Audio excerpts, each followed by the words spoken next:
রাজু, তোকে আমি এই ফলটা কেটে দিচ্ছি, তুই বাইরে গিয়ে সুন্দর করে বসে খা। আচ্ছা মা, ঠিক আছে, তুমি তাড়াতাড়ি করে কেটে দাও। এই তো কাটা হয়ে গেছে, এখন বাইরে গিয়ে খা। আচ্ছা মা, ঠিক আছে, এখানে বসে পড়লাম। এই যে চাচু, খাবা নাকি? হ্যাঁ খাবো না মানে সবগুলোই খাবো। আরে ভাই, এটা তো অনেক টেস্ট করছে, তুই খাবি নাকি? না না, আমি আর খাবো না।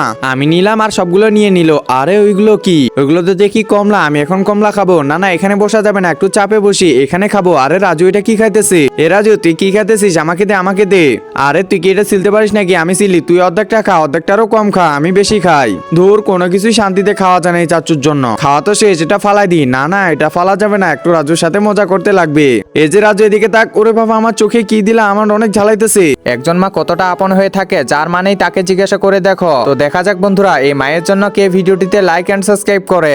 আর যারা মাকে ভালোবাসো না, তারা ভিডিওটি থেকে দূরে থাকো। হ্যাঁ হ্যাঁ হ্যাঁ, কেমন দিলাম বলো, কেমন দিলাম? আরে তোমার এত বড় সাহস, তুমি আমার ছেলেকে এভাবে সাতাইলা?